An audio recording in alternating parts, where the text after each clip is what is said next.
Alguien decía ayer, porque hay mucha ignorancia en esto, yo sé que no es mala fe, pero es ignorancia. Decían, no tienen para pagar 200.000 millones de no sé qué, pero sí 60 billones para no sé cuántos trenes. Pues yo le digo a estas personas que eso se hace con vigencias futuras. ¿Qué son las vigencias futuras? Que yo hoy, nosotros estamos pagando vigencias futuras desde todavía de Pastrana, incluso. Por ejemplo, este año pagamos 18 billones en vigencias futuras. Entonces, si los demás gobiernos nos dejaron vigencia futura, ¿por qué nosotros no podemos dejarle a los próximos vigencias futuras? Es decir, que yo pacto una obra y digo, la voy a pagar a 30 años y en adelante cada año los gobernantes de esos 30 años van a pagar tanto anual. Así que nosotros vamos a dejar vigencia futura por 60 billones para desarrollar toda la red férrea, no solamente de carga, sino también de pasajero en Colombia. Ahí entre esos trenes, pues el famoso de Buenaventura a Barranquilla, que se está ya empezando a hacer por tramos. Uno que es muy importante, que va de Villavicencio a Puerto Gaitán, para explotar esa despensa agrícola que es el llano, etcétera. Bueno, 60 billones y nosotros vamos a tener una red férrea a la altura de países desarrollados. Aunque se burlen, ahí va avanzando. Ya hemos visto los trenes cargando cemento, cargando café, y ahí vamos avanzando en la recuperación de la red férrea. No hubo expropiaciones. Eso es otra caída terrible de la mentira que se inventaron en campaña, que les íbamos a quitar las tierras, las peluquerías, los taxis, las casas. Una señora en Cali me dijo, yo no voy a votar por ustedes porque me dijeron que como mi casa es grande, me iban a meter 20 negros allá de Buenaventura a vivir en mi casa. Todas esas mentiras se inventaban. ¿Cuándo ha pasado? Ni un metro de tierra expropiado. 440.000 hectáreas compradas. Y me dice Felipe Harman, que es el director de la NT, que ya hay por lo menos otras 500.000 en fila para comprar. Lo que pasa es que esos procesos no son tan rápidos. Hay que hacer estudio de títulos. Bueno, todo eso tiene un trámite lento, pero podríamos llegar al 1.000.000 de hectáreas en este gobierno. Imagínense que el acuerdo 1 que se firmó con las FARC contempla que se les tienen que entregar 3 millones de hectáreas a los campesinos, y qué tal que nosotros en un solo gobierno entreguemos 1.000.000, cuando en 2 gobiernos pasados entregaron 37.000, o sea, 25 veces menos. Bueno, ahí vamos. El dólar no ha subido, sino 1% en los 2 años y 5 meses de gobiernos que llegamos. Lo recibimos a 4.367 pesos. El 7 de agosto varía un dólar, 4.367, y el 31 de diciembre cerró en 4.402, es decir, ha subido el 1%. De hecho, gran parte del gobierno estuvo por debajo de los 4.000, sino que ha tenido una subida porque, bueno, también dependemos de factores externos, como cuánto están pagando de intereses en Estados Unidos, a cómo está el petróleo, etcétera. Hay unos intangibles ahí que no podemos manejar, pero el dólar no se puso a 5.000, como decían, ni a 10.000, como decía Pachito Santos, ni a 5.000, como decía Alberto Bernal, sino se ha mantenido. Imagínense que ha subido 1% en 2 años y medio. 49. A pesar de las altas tasas de interés, el sector automotriz volvió a repuntar. ¿Y por qué digo que a pesar de las altas tasas de interés? Porque las altas tasas de interés del Banco de la República han mantenido la economía un poco amarrada, no la dejan despegar, porque la gente no se endeuda con altas tasas de interés, ni compra carro, ni compra casa, ni se endeuda, ni paga con tarjeta, porque sabe que las tasas están muy altas. Entonces eso ha detenido. Y sin embargo, mire que este fue el mejor mes consecutivo. Septiembre, octubre, noviembre y diciembre fueron los mejores meses en varios años para el sector automotriz. No hemos vuelto a las cifras pre-pandemia, pero ya estamos llegando nuevamente. Entonces estas cifras son: la venta de motos creció 18% y la de autos un 7,7% con respecto a 2023. Se vendieron este año 201.219 autos. La venta de vehículos eléctricos, y esto es producto de las campañas de conciencia ambiental que vive haciendo el presidente, no solamente en Colombia, sino en el mundo, de ir a todos esos escenarios, a todas esas COP, a la ONU, a hablar del cambio climático. Miren lo que está pasando en Colombia tan interesante. La venta de vehículos eléctricos o híbridos tuvo un aumento del 64,7%. Esto es 51.891 vehículos son eléctricos o híbridos, una maravilla, frente a los 31.500 de 2023. Avanza la conciencia climática, esta es de las mejores noticias. 50, ya llegamos al logro 50. Se han entregado 110.000 subsidios para la construcción de vivienda nueva. Esto es un programa que heredamos, hay que decir la verdad, pero no lo hemos acabado como la gente dice, que es mi casa ya. Se han entregado 110.000 subsidios en los 2 años pero obviamente para este año va a disminuir porque ustedes ya saben las dificultades que tenemos con la no aprobación en el Congreso de la ley de financiamiento. Va a bajar un poco este año esa tasa, pero se han entregado 110.000 subsidios para viviendas nuevas.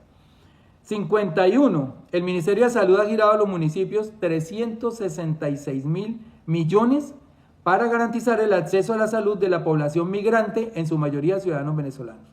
Es decir, se pasó de atender 1.3 millones en 2023 a 1.5 millones de afiliados al Sistema General de Seguridad Social en 2024 de población migrante, que no nos quieren, pero bueno, ahí nosotros somos los que más hemos trabajado por ellos y lo seguiremos haciendo, que es un deber, así como muchos colombianos emigraron a Venezuela hace 20 años o 30 años, ellos han venido acá y se les ha atendido y mire cómo ya se insertaron dentro del sistema de salud. De hecho han nacido, les quedo viendo el dato, pero yo creo que han nacido más de 100.000 niños venezolanos, de padres venezolanos aquí en Colombia, que no es malo porque ustedes saben que el país está envejeciendo.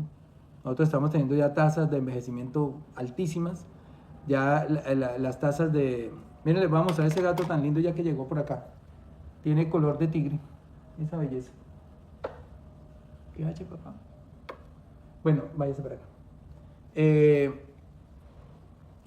Este es un país que necesita mucha juventud, necesita muchos niños, entre otras cosas porque, digamos, el sistema de pensiones se basa en esa solidaridad de que los jóvenes de hoy están pagando las pensiones de los viejos.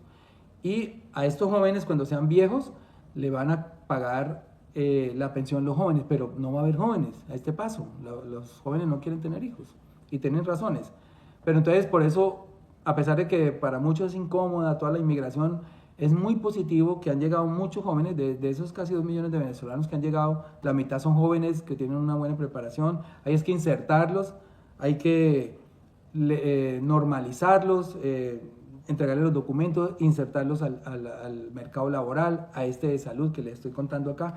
Pero les cuento que, aunque a muchos les parezca odioso, pero en poco tiempo, así como lo está haciendo hoy Canadá y como lo están haciendo varios países de Europa, nosotros vamos a tener que crear incentivos para que vengan extranjeros a vivir a Colombia y sobre todo con niños, porque un país sin niños no va a tener fuerza laboral en el futuro. Eso es muy importante. Yo creo que nosotros, defensores del cambio, tenemos que empezar a hacer esa tarea de llevarle a los familiares, a los tíos, a los hermanos, a los amigos, toda esta información para que se den cuenta que esto no es un gobierno malo, que es un gobierno que está avanzando, que la economía va bien, que la macroeconomía va mejor, que obviamente pudiera ser mejor, sí, siempre puede ser mejor, y que hay errores y le hemos reconocido. El presidente pidió perdón por ese acto de corrupción de la UNGRD, terrible, asqueroso. Pero se está trabajando con mística. Yo les digo, yo veo a mis compañeros, me los encuentro en los aeropuertos, un domingo, todo el mundo de un lado para otro, todo el mundo trabajando. Aquí hay mística para trabajar. Nosotros queremos cambiar este país. Nos lo han impedido en parte, cerrándonos las puertas. Por ejemplo, la primera reforma tributaria, que era para fondear el cambio, para ponerle el billete del cambio, se nos cayó una parte en la Corte, la parte de la no deducibilidad de las regalías al impuesto de renta, al sector de hidrocarburos. ¿Esto qué quiere decir? Que las petroleras no pagan regalías. Si las descuentan de renta, no están pagando regalías, le estamos regalando el país. Y sin embargo, para hacer justicia, pusimos ese artículo y nos lo tumbaron en la Corte. Ya usted imaginará. El Congreso nos tumbó la ley de financiamiento. O sea, por todos lados cercan al presidente, desde las Cortes, desde el Congreso, el Banco de la República, no le afloja la tasa de interés. Cuando yo hice una investigación y la mostré ahí, en el sentido de que las tasas de interés y la inflación siempre han ido de la mano. Mire, cuando Duque llegó, las tasas de interés estaban en 9 puntos y la inflación en 10,8. Estaban más bajas las tasas de interés que la inflación. Hoy la inflación está en 5 y las tasas de interés en 9,5. Eso no tiene razón de ser.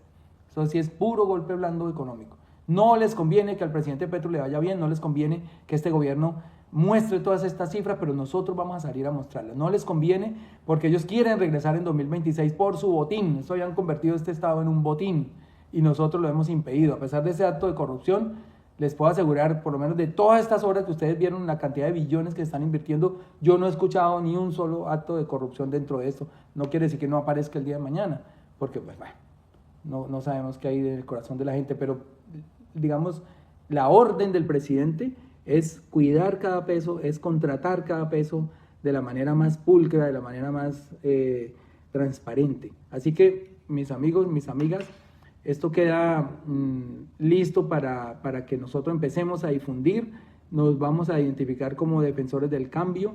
Esto es un tema de compromiso con el país, de lealtad, en mi caso, con el presidente, y yo no voy a descansar hasta que toda Colombia sepa que aquí se está haciendo un buen gobierno, que se están haciendo muchas cosas, que la prensa no las cuenta, porque pues a veces no, noticias mediáticas no son importantes, pero nosotros tenemos que salir a contarlas.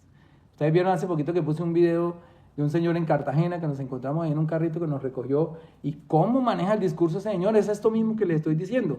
Si este señor, yo estoy seguro que va a agarrar todo este insumo y lo va a empezar a repartir por sus redes y a comentarlo con sus amigos, con sus familias, porque digamos, lo que dice el señor de Cartagena ahí tiene toda la razón, nos están ganando las comunicaciones, y le pidió al presidente Petro que saliera a comunicar, como muchos de ustedes lo han pedido también en las redes, para que, como lo hizo Andrés Manuel López Obrador, de primera mano el país se entere de lo que está pasando, porque si le seguimos dejando el relato a quienes quieren que salgamos del poder, pues obviamente ustedes ya saben la calidad del relato cuál va a ser y las distorsiones que tenga ese relato. Así que